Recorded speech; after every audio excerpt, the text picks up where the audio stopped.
Pessoal, sempre houve uma discussão na Justiça do Trabalho se os embargos de declaração, se eles seriam recurso ou se eles não tinham essa natureza recursal. E a bem da verdade é que a discussão disso nunca foi completamente pacificada. Sempre essa dúvida permaneceu. Então, na realidade, o embargo de declaração, ele goza de uma natureza recursal ou ele não goza dessa natureza recursal? A resposta para essa pergunta, ela está exatamente aqui. Goza. Os embargos de declaração, eles gozam sim de natureza recursal. E por qual motivo que é a ele atribuído essa natureza? Primeiro, porque ele pode ter um efeito modificativo e ele pode alterar a decisão que foi anteriormente proferida. Ou seja, não é porque ele prepara para a interposição de um recurso principal que ele não possa ter essa natureza recursal. Ou seja, embargos de declaração, não importa, na verdade, qual seja o argumento utilizado, ele sempre terá a natureza recursal. Sempre. Primeiro argumento, e talvez o mais importante, o artigo 893, que separa todos os recursos possíveis na demanda trabalhista, ele colocou de uma forma taxativa a figura dos embargos de declaração. Ou seja, os embargos de declaração é uma modalidade de recurso? Sim, embargo de declaração é uma modalidade de recurso. O que eu posso obter via embargos de declaração? Via embargos de declaração, eu posso corrigir uma omissão, corrigir uma contrariedade, corrigir uma obscuridade, corrigir um erro material, e o erro material nós vamos ver ele de uma forma mais particular no processo do trabalho, e além de tudo isso, nós podemos corrigir o exame feito sob os pressupostos recursais de um recurso ordinário ou de um recurso de revista. Mas, enfim, embargo de declaração, portanto, é um recurso. Nós vimos na última aula que o arcar com o preparo, com o depósito recursal e com as custas e emolumentos, ela é uma condição, um pressuposto extrínseco e que pode limitar ou impedir o ajuizamento ou o prosseguimento do recurso. No caso dos embargos de declaração, ele é um recurso isento desse preparo. Ou seja, eu não tenho depósito recursal para fazer em se tratando de embargos de declaração. E, além disso, eu não preciso me preocupar com pagamento de custa alguma para poder embargar. Nós vamos ver lá no finalzinho da aula, quando nós estivermos tratando dos embargos protelatórios, que é uma situação sui generis, que no caso de embargos protelatórios, a interposição do recurso principal, ela fica condicionada ao pagamento da multa. Mas, via de regra, sem qualquer tipo de aplicação de penalidade, o embargo de declaração, ele é um recurso isento de preparo. Eu falo demais, porque eu já falei para vocês que eu fui narrador de rádio. Alguma pergunta com o que foi dito até agora, ou por enquanto está tudo tranquilo? Professor, aí tem uma corrente que ele não tem natureza recursal, os embargos? É essa primeira corrente aqui. Primeiro, eu preciso falar que ela é minoritária. Professor, para que colocar um negócio, então, que não está em vigor? Gente, porque se eu falar para vocês, vocês não acreditam. Tem desembargadores que adotam essa teoria. Então, eu preciso falar que existem duas correntes, que essa daqui, ela, no meu entendimento e no entendimento majoritário, ela nasce morta. O argumento dela é simplesmente falar que, via de regra, salvo as hipóteses que tenha efeito modificativo, a função dos embargos de declaração é simplesmente inteirar ou completar para depois eu recorrer com o recurso ordinário ou com o recurso de revista ou com agravo regimental, ou seja lá qual recurso for. Então, é um argumento frágil, não é um argumento que sustenta-se. E só para ficar claro quanto a essa questão de ser um entendimento minoritário, deixa eu abrir aqui o 893 da CLT.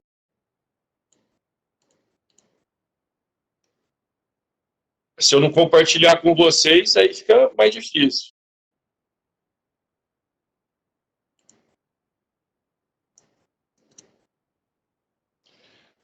Aqui, ó. O 893, ele fala o seguinte: das decisões são admissíveis os seguintes recursos. Primeiro inciso, os embargos.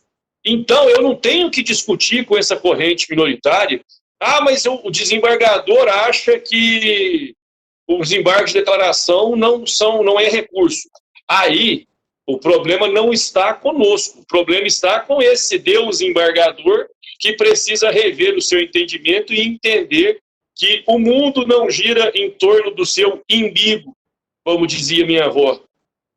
Então, é por isso que eu coloquei as duas correntes aqui, somente para falar que, embora tenham doutrinadores que entendam ser os embargos de declaração qualquer coisa menos recurso, existe uma centena de doutrinadores que disciplinam exatamente o contrário. Professor, seja prático e objetivo. Caiu na prova da OAB, embargos de declaração é recurso? Sim. Se eu tiver que responder isso uma questão aberta, fundamente a justificativa de que seria os embargos de declaração um modelo de recurso. Resposta rápida. Tendo em vista o disposto no artigo 893 da CLT, não há que se duvidar da característica recursal que é dotada dos embargos de declaração. Pronto. Se alguém tirar ponto de vocês nessa prova, me chama que eu recorro graciosamente.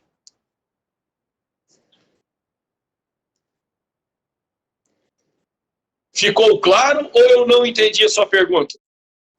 Ficou claro. Qualquer coisa eu complemento, sem problema. Ah, ótimo, então ok, professor. Pessoal, então, aqui nós falamos só do aspecto introdutório. E, por favor, vocês já estão com esse material aí, não sei se vocês estão acompanhando por ele, se alguém está fazendo anotação. Quando estiverem com esse material, vocês façam um destaque e quando nós chegarmos lá nos embargos protelatórios, eu vou pedir para vocês colocarem um asterisco nesse espaço aqui para a gente poder tratar das multas, beleza? Fiquem atentos só quanto a isso para a gente poder voltar e falar com todo mundo lembrando do que foi dito.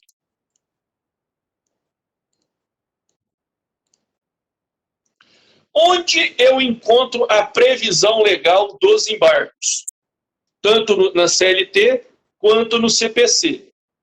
A CLT, ela é extremamente importante para a gente nesse momento, porque o caput do 897, ele traz para a gente o cabimento,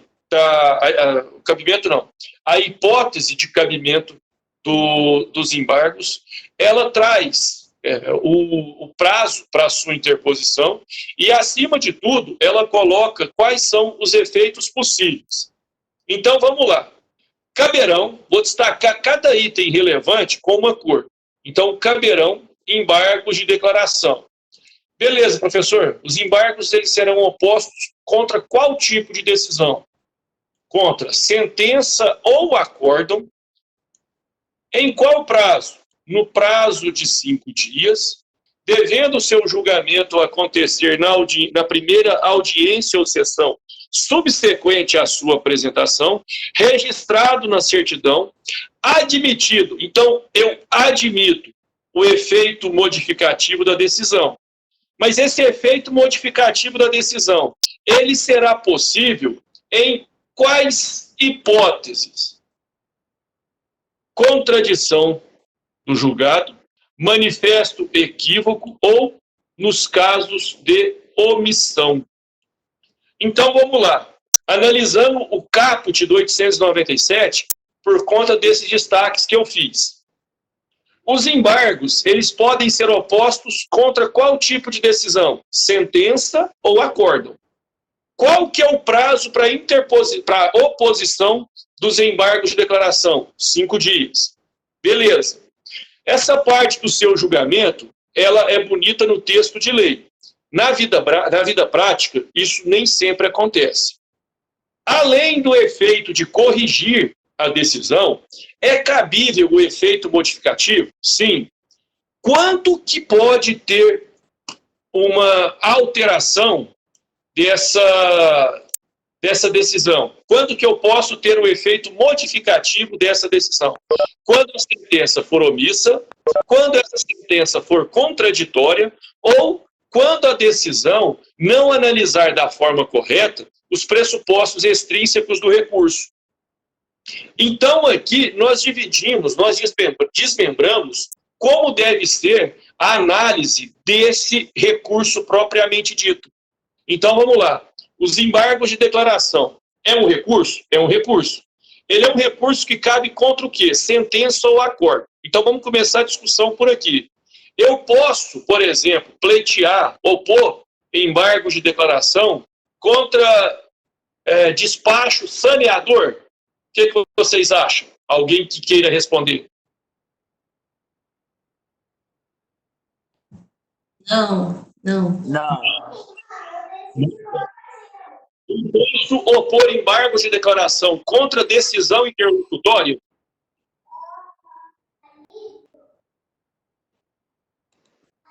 Não, também não. Decisão interlocutória não cabe recurso. Oi? Decisão interlocutória não cabe recurso.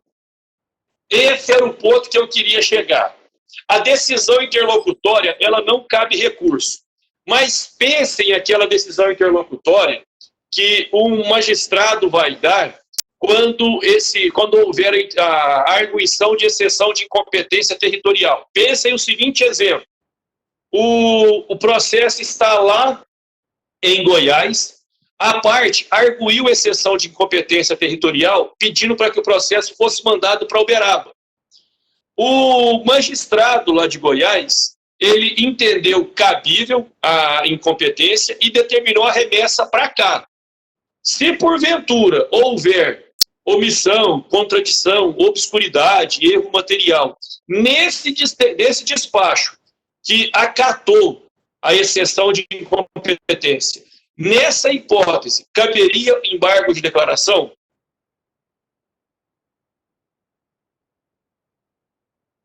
Pensem que trata-se de uma decisão terminativa. E é isso que eu quero mostrar para vocês. Ainda que seja uma decisão interlocutória, aquela que vai acatar ou não a exceção de incompetência, por ter natureza terminativa, cabe recurso. Então, toda decisão que couber recurso, ela caberá também os embargos de declaração. Por quê? Porque os embargos de declaração, ele é uma forma de recurso. Quanto a isso, ficou claro?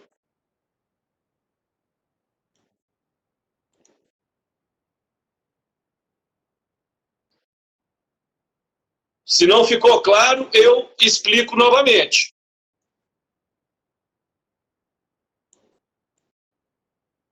Essa decisão tem que ser terminativa, você falou. Isso.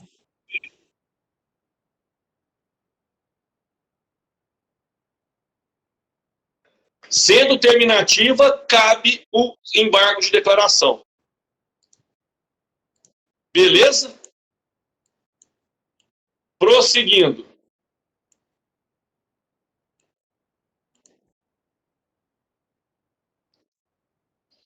Naquele caput do 897-A, ele fala do prazo para interposição.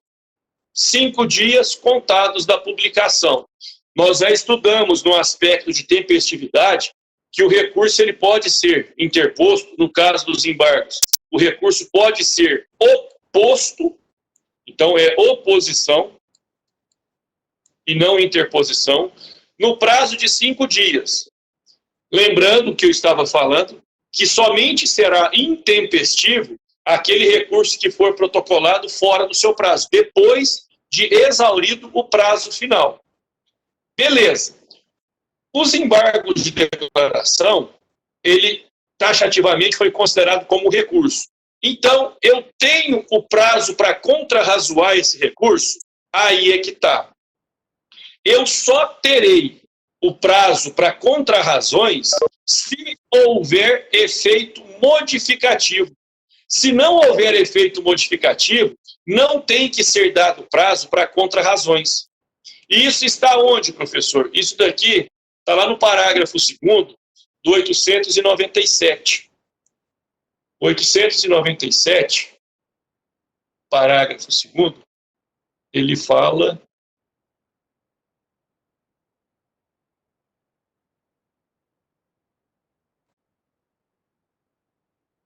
Caberão embargos de declaração contra a sentença, tal, o caput nós já lemos. Parágrafo 2º.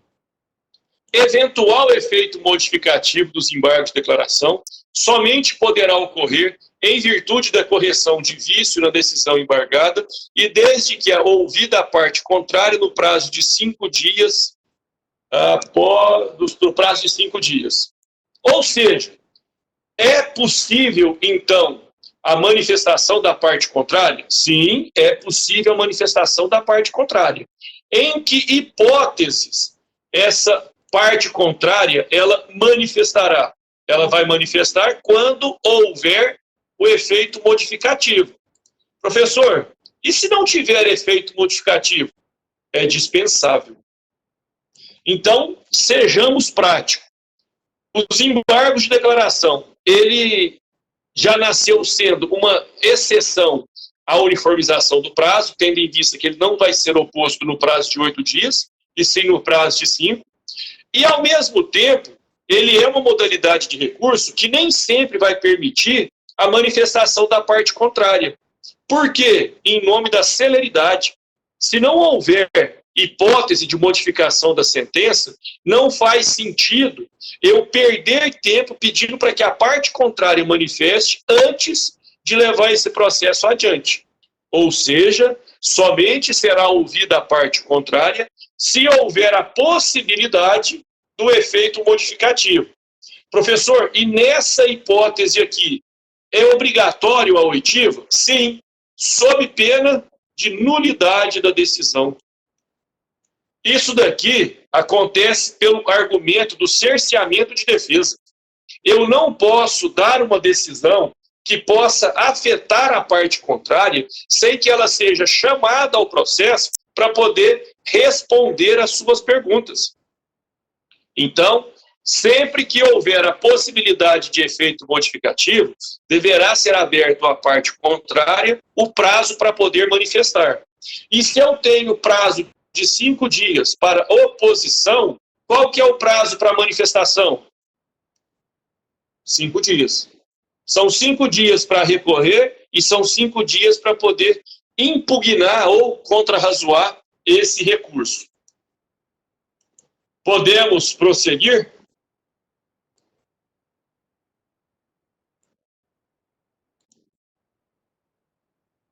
Beleza. Quanto aos efeitos, agora, gente, larguem tudo o que estão fazendo e prestem atenção nesses 3 efeitos que nós temos dos embargos. O primeiro efeito que nós temos, o efeito integrativo ou de natureza completiva. O segundo efeito, efeito modificativo ou infringente. E o terceiro eu vou destacar de vermelho, primeiro, para combinar com a minha camisa, e segundo, porque ele é uma questão que, se não observada, ele vai te prejudicar. Então, são esses 3 os efeitos possíveis para os embargos de declaração. Vamos começar por ordem de complexidade. E a complexidade que eu falo aqui, ela é daquilo que vai enfrentar propriamente o recurso aviado. Esse primeiro efeito integrativo, ele não vai mudar o mérito. Não muda o mérito. O que ele faz? Ele serve para corrigir omissão, contradição e obscuridade, desde que não altere o julgado. E mais, se vocês analisarem aqui, aqui e aqui, vocês vão ver que nós encontramos correspondência embaixo, somente aqui e aqui. Ou seja, obscuridade não vai ter o efeito modificativo. Com a omissão, o que eu busco? Com a omissão, eu quero que o juiz fale de algo que ele ficou em silêncio. Professor, me dá um exemplo de omissão que não vai ensejar, por exemplo, em uma modificação do mérito. Vamos supor que na sentença o juiz julgou procedente o pedido de dano moral, mas só que ele não colocou esse pedido na sua fundamentação. Então, está omisso o pedido a fundamentação de dano moral, embora no mérito tenha sido dado procedência. O que o magistrado precisa fazer? Ele precisa corrigir essa omissão, ele tem que colocar essa informação na sentença e dar prosseguimento. Então, omissão sem alteração de mérito, efeito integrativo. A contradição, ela tem que ser encarada da seguinte maneira. O que é uma decisão contraditória? É aquela em que o seu corpo fala um ponto e a conclusão encerra de outro. Professor, coloca isso num caso prático. Pensem o seguinte, o juiz dá uma sentença em que a fundamentação dele é pela procedência. No entanto, na hora de concluir, ele vai lá e julga improcedente. Ou seja, a sua fundamentação, ela não combina com a sua conclusão. Nesse caso, se o certo for a conclusão, essa contradição, ela vai ensejar na alteração do mérito? Não. Então, se não vai ensejar na alteração do mérito, essa contradição, ela pode ter um efeito de integração. Em contrapartida, se o que tiver errado for a conclusão e não a fundamentação, quando ele corrigir, ele vai alterar o julgado. Então, essa é uma hipótese de contradição que vai ensejar o efeito modificativo. E a última hipótese aqui, que seria a obscuridade. O que é a obscuridade? É simplesmente uma dificuldade de entender o julgado. E essa dificuldade de entender o julgado, ela tem a característica simplesmente de torná-lo mais claro. Ela não vai ensejar uma alteração no mérito. Quanto ao efeito integrativo, perguntas?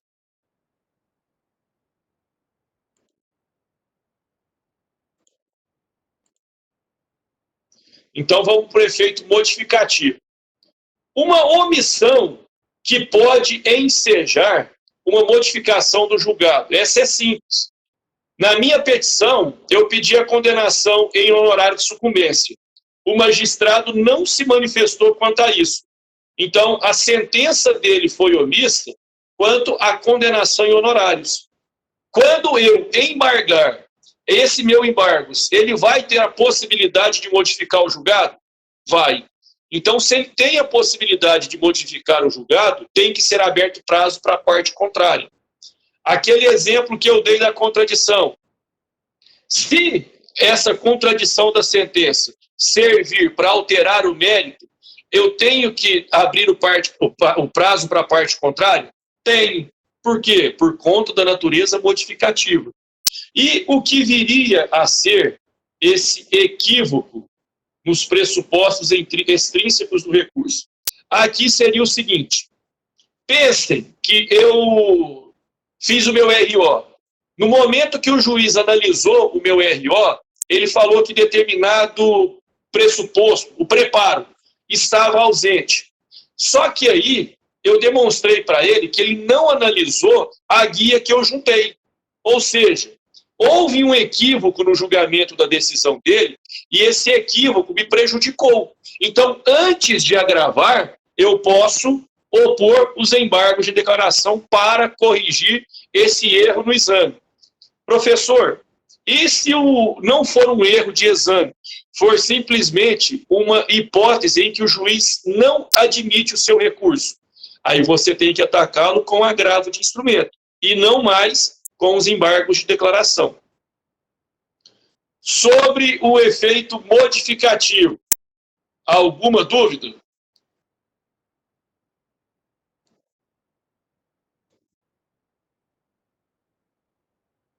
Certo. Esse pré-questionamento, pessoal, antes da gente falar o que está aqui no slide, vamos ler a súmula 297 do TST. Porque não tem jeito da gente falar do pré-questionamento antes de lermos essa súmula.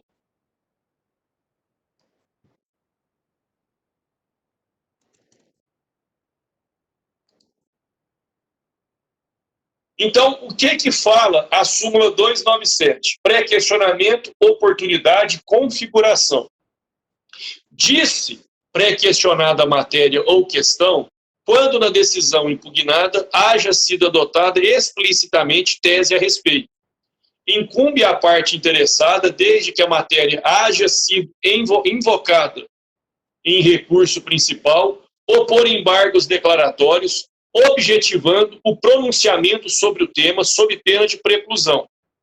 Considera-se pré-questionada a questão jurídica invocada no recurso principal, sobre o qual se omite o tribunal de pronunciar tese, não obstante opostos embargos de declaração.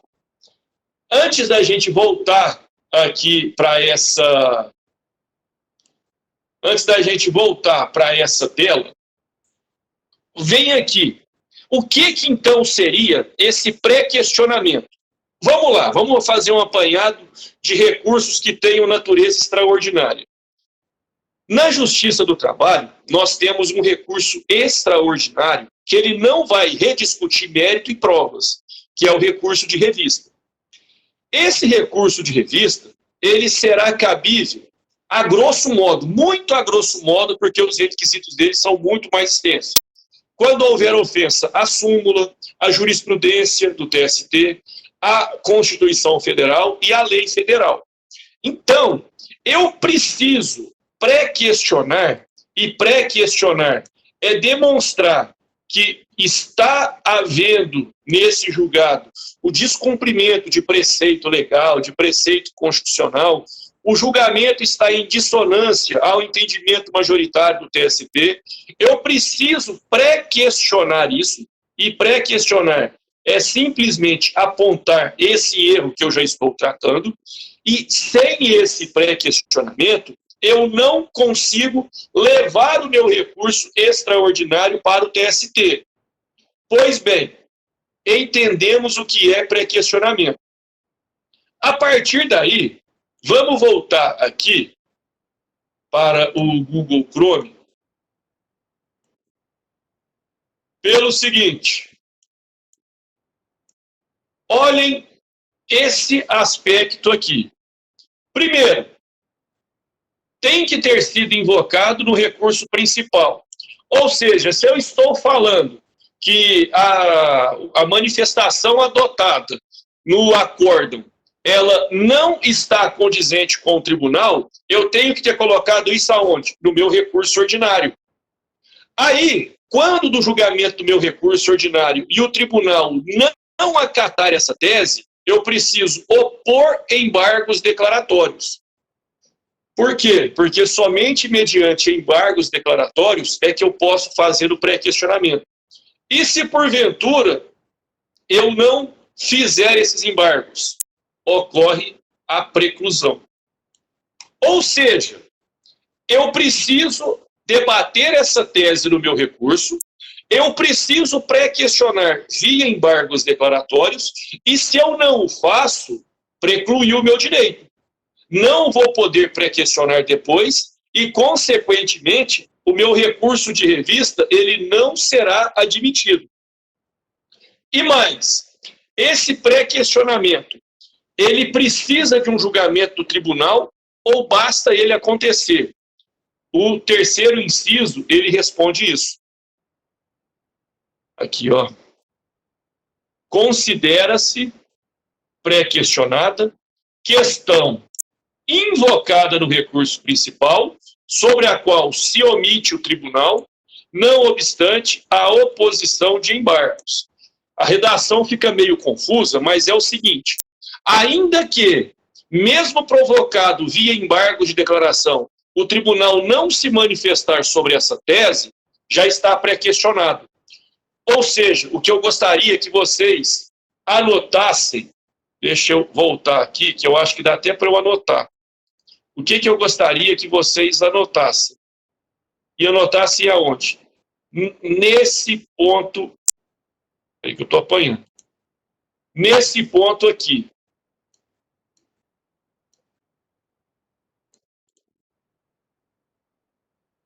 Deixa eu ver se tem como eu anotar. Acho que não tem como eu anotar.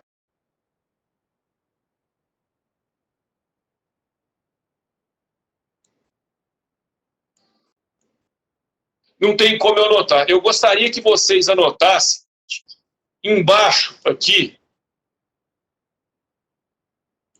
Vai ficar gravado. Quem não conseguir anotar agora, depois coloque. Eu quero que vocês anotem embaixo desse segundo ponto aqui que eu coloquei, que o pré-questionamento, ele independe da decisão do desembargador. O pré-questionamento, ele independe da decisão do desembargador. Para considerar como pré-questionado, basta a oposição de embargos. Ou seja, o tribunal não se manifestou. Eu serei prejudicado por conta dessa omissão? Não. Se o tribunal não se manifestou, não tenho nenhum problema. Basta saber que... tem como anotar.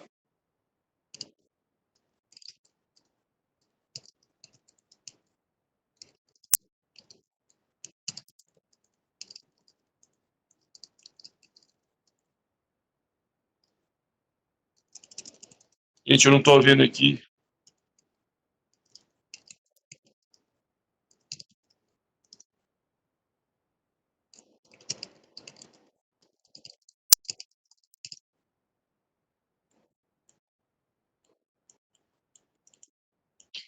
Eu acho que sumiu. Mas eu acho que ficou claro. Eu levei uma surrinha aqui, mas eu acho que ficou claro. Sobre o pré-questionamento, sobre o efeito modificativo e sobre o efeito integrativo. Alguma pergunta?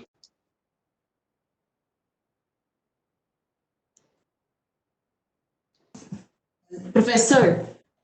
Oi? O que você escreveu aí? Considera-se pré-questionamento?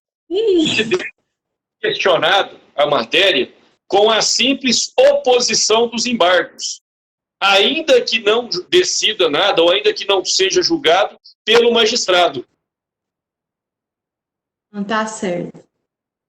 O que eu quero dizer, gente, é que para pré-questionar, basta embargar. Feitos os embargos, protocolados os embargos com a finalidade de pré-questionamento, a matéria já estará pré-questionada para todos os efeitos. Certo? Certo.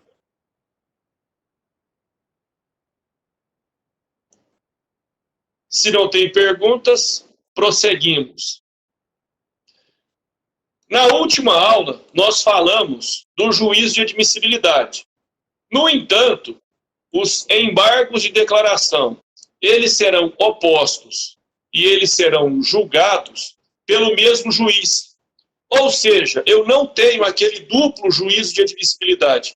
Por quê? Porque não há remessa dos autos para outro tribunal. Os embargos serão opostos perante esse tribunal e esse mesmo tribunal é quem tem a competência para julgá-los. Certo? Então, é uma exceção ao duplo juízo. E é uma exceção por quê, professor? Porque o juízo é único. Ele será feito exclusivamente pelo próprio magistrado que deu a decisão embargada. Certo?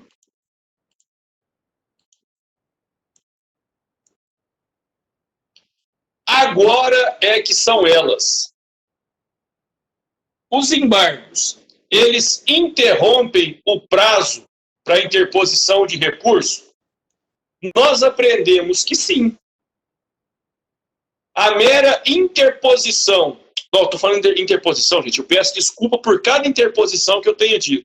A oposição dos embargos de declaração, de forma tempestiva, ela já enseja a interrupção. E a interrupção, diferentemente da suspensão, ela vai reiniciar a contagem do recurso principal. Ou seja, basta que os embargos de declaração sejam protocolados tempestivamente para a interrupção? Não. Não, não, não e não. Porque o parágrafo 3º do 897, ele traz as hipóteses de embargos que não interrompem o prazo. E quais são as hipóteses de embargos que não interrompem o prazo? Intempestivos, aqueles que não esteja com a representação regularizada e aquele que não tem assinatura. Ou seja, se o embargo for protocolado no 6º dia, ele vai interromper o prazo? Não. E não vai por quê? Porque ele está intempestivo. Se o embargo for protocolado por advogado que não represente a parte e que não regularize essa representação, ele interromperá o prazo? Não. E se por algum milagre o cara conseguir protocolar esses embargos sem assinar, ele vai interromper o prazo? Não. Essas 3 aqui são exclusivas. São as 3 hipóteses em que a interposição dos embargos, a oposição dos embargos, não interrompem o prazo recursal. E agora, para tudo que está fazendo, escutem o que eu estou dizendo. Aqui, como condição para interromper o prazo, é considerado ou é exigido que os seus embargos sejam julgados providos ou sejam julgados procedentes? Não. Não é necessário. Então, a interrupção do prazo recursal via embargo de declaração, ela fica condicionada à tempestividade e nada mais. Se os embargos forem tempestivos, devidamente regularizados e que tenham a sua assinatura do responsável pela sua elaboração, automaticamente esses embargos irão interromper esse prazo recursal. Então, fixem bem essas 3 hipóteses aqui. São as únicas hipóteses em que a oposição dos embargos de declaração não ensejam a interrupção do prazo recursal. Pessoal, dúvidas quanto ao que eu disse? Posso prosseguir?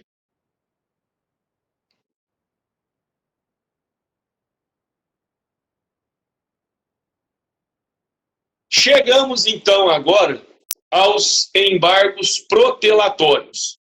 Para a leitura dos embargos protelatórios, vamos abrir aqui o CPC.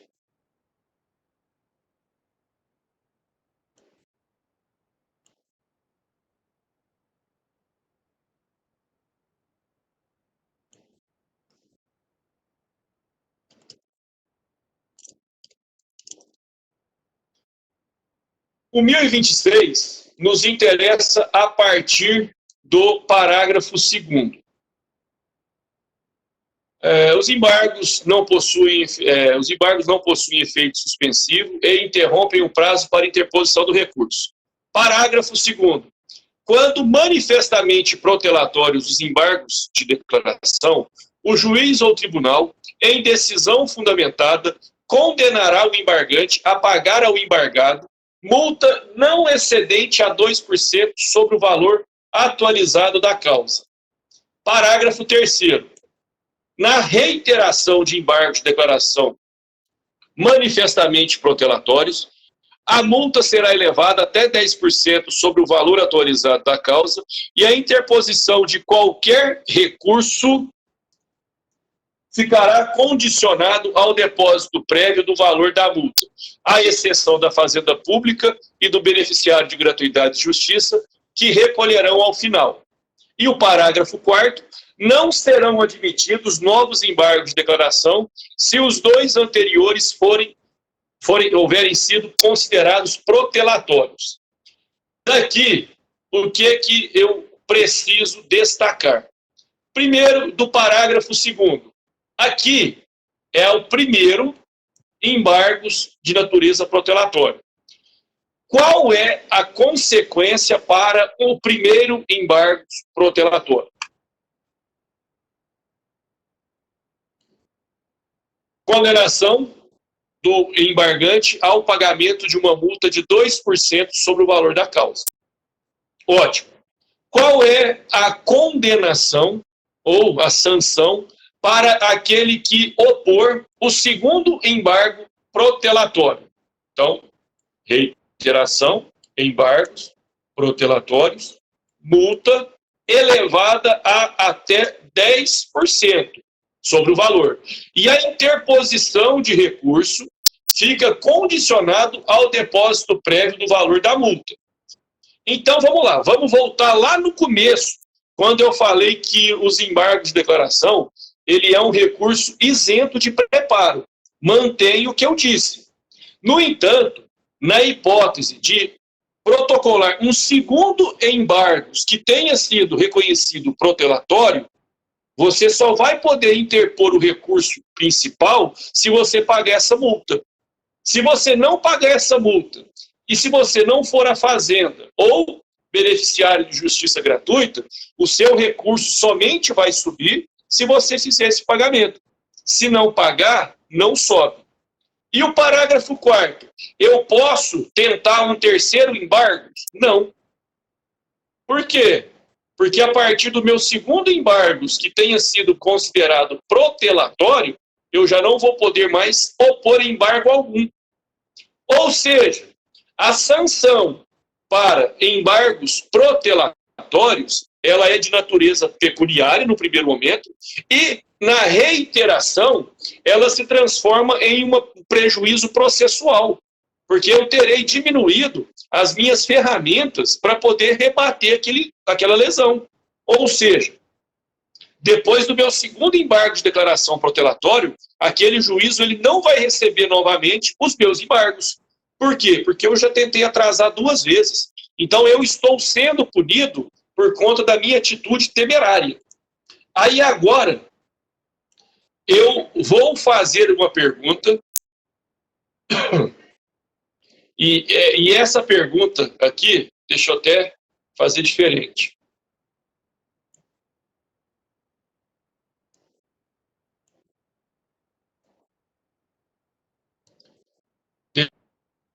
Participantes aqui mais vistosos.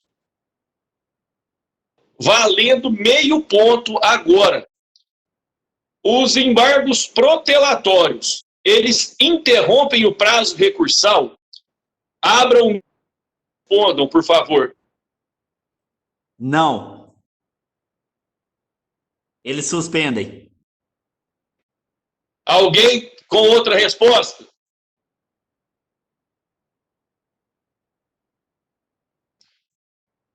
Nery, você vai ganhar 0,25 pela tentativa.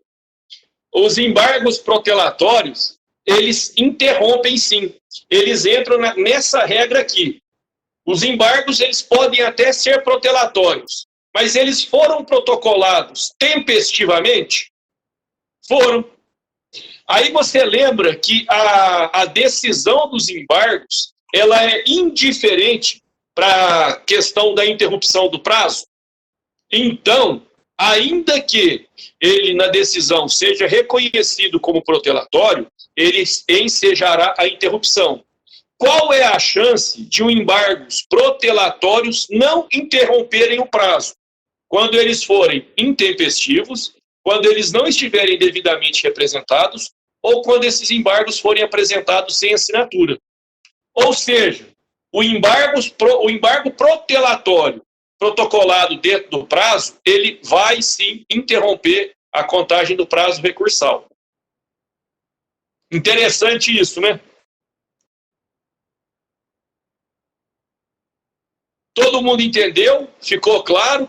Preciso reforçar alguma coisa nessa explicação? Professor, no caso, eles vão, seja a interrupção, porque ele não é considerado protelatório inicialmente? Não. Mesmo os embargos considerados protelatórios, eles vão interromper.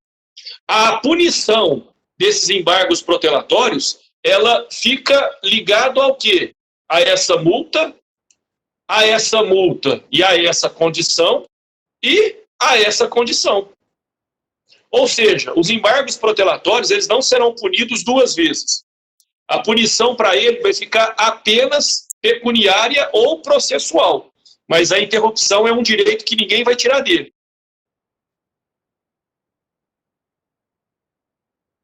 Entendi. Entendeu? Entendeu? Sem dúvidas? Entendi, sem dúvidas. Eu fiz uma pergunta na prova, do semestre passado, que essa pergunta era o seguinte: considerando a hipótese de João opor embargos de declaração e esses embargos de declaração serem considerados protelatórios, pergunta-se, os embargos protelatórios interrompem a contagem do prazo do recurso principal? E a prova era de consulta. Eu não fiz uma média, mas com certeza mais da metade da turma errou, porque eles confundiram protelatórios com intempestivos, e não é a mesma coisa. Embargos protelatórios, eles atrasam o processo. Os embargos intempestivos, eles que são atrasados, porque eles são opostos fora do prazo. Então, os embargos protelatórios, eles sempre interromperão o prazo quando protocolados tempestivamente. Agora, se eu perguntasse na prova, João protocolou seus embargos declaratórios no 7º dia após a publicação. No julgamento dos embargos, o magistrado considerou-os como sendo protelatórios. Pergunta-se: esses embargos protocolados por João interrompem o prazo do recurso principal? Não. Mas é porque os embargos são protelatórios? Não, porque eles são intempestivos. Beleza?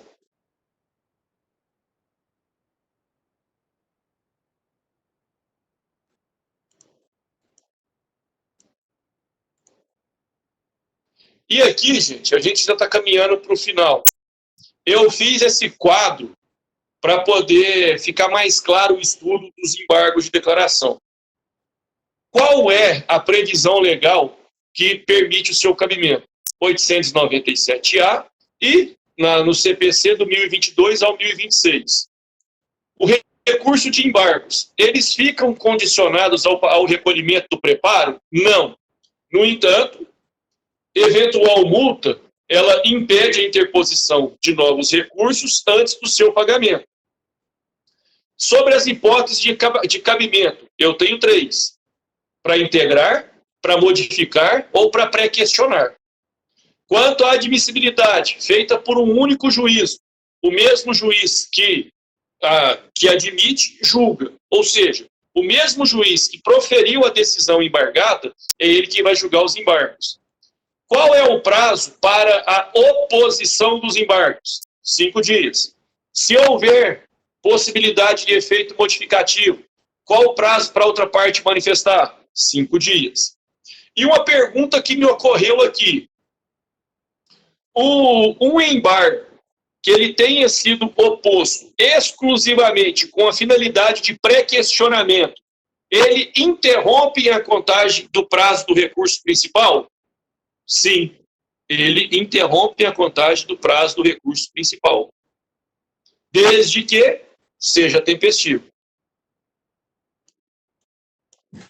Professor, deixa eu te perguntar, eu não entendi muito bem o pré-questionamento. Tem como você explicar, assim, em linhas gerais? O pré-questionamento, ele é o seguinte: para pré-questionar, eu tenho que ter uma tese muito bem delimitada da minha ação. Vamos pensar uma terceirização. A terceirização, embora tenha sido julgada pelo STF, ainda hoje é algo que traz um pouco de cisânia. Vamos supor que eu caia em uma turma que ela reconheça a terceirização e não admita de nenhuma hipótese a vinculação de responsabilidade subsidiária a algum reclamado. O pré-questionar é eu fundamentar que cabe ou não essa responsabilidade subsidiária para qualquer uma dessas partes.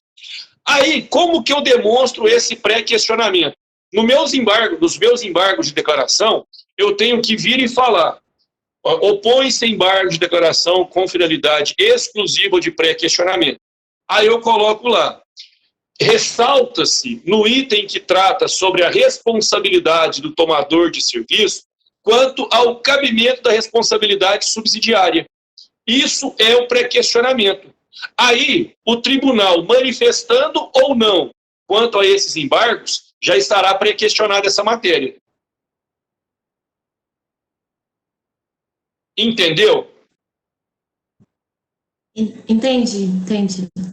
Entendeu mesmo? Eu não tenho problema de explicar, repetir, mudar o exemplo, o que eu quero, porque o pré-questionamento, gente, só para vocês entenderem, tem colegas advogados que eles fazem pré-questionamento em primeiro grau, e não é matéria de primeiro grau.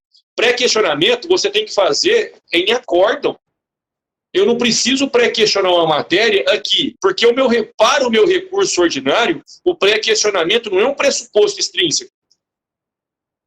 Então, eu quero que fique muito claro isso para vocês, para que vocês não sejam esses advogados que fazem pré-questionamento da matéria em primeiro grau. Então, ficou claro? Ficou claro. Qualquer coisa, professor, eu fui ver a aula de novo e não entendi. Me manda no WhatsApp, me manda no direct, me manda no inbox, manda sinal de fumaça, pombo correio, me manda. Não fique com dúvida, não durmam com dúvidas.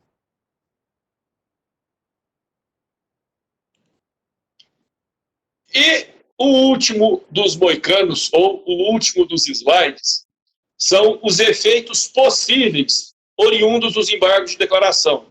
Efeito devolutivo, presente em todos. Artigo 899 da CLT. Aqui, eu vou devolver para o magistrado a possibilidade dele retificar o seu julgado. Efeito translativo. Mesmo que não seja objeto do embargo ou objeto da manifestação, o magistrado pode conhecer de ofício toda matéria de ordem pública. Professor, me dá um exemplo de matéria de ordem pública. Incompetência em razão da pessoa. Embargo de declaração, ele pode ter o efeito interruptivo. Quando que ele terá o efeito interruptivo? Quando protocolado de forma tempestiva. E ele não terá o efeito interruptivo quando for intempestivo. Eu destaquei a parte errada. Ele será intempestivo e automaticamente ele não interromperá o prazo para a interposição do recurso principal. E os embargos ainda podem ter o efeito modificativo, tendo em vista que nessa hipótese será necessário abrir prazo para a parte contrária manifestar-se. Pessoal, o que eu havia planejado para hoje era isso. Então, a partir da próxima semana, nós vamos mudar a forma de abordagem e peço para aqueles que não queiram fazer esse feedback de forma coletiva, que me chame no particular, o feedback de vocês, eu repito e vou repetir todas as aulas, o feedback de vocês é extremamente relevante para que eu possa corrigir aquilo que eu estiver errando, para que eu possa melhorar a minha metodologia naquilo que for possível, e contem comigo para a gente poder minimizar o prejuízo de vocês. A minha intenção é de sempre colaborar e preciso muito do feedback de vocês para poder continuar melhorando. E qualquer dúvida, e sinceramente, qualquer dúvida mesmo, me chamem que eu soluciono. Processo do trabalho não é uma matéria complicada, mas se a gente não der um mínimo de atenção para ela, a gente enrola. E isso não é algo legal. Certinho, pessoal? Fiquem todos com Deus. Não perguntei, alguém tem alguma dúvida quanto ao que foi tratado em sala hoje? Quer ponderar alguma coisa? Por enquanto não, professor. É coisa. Não. Gente, então fica todo mundo com Deus. Um bom final de semana. Que tudo de bom na vida de vocês. Abração.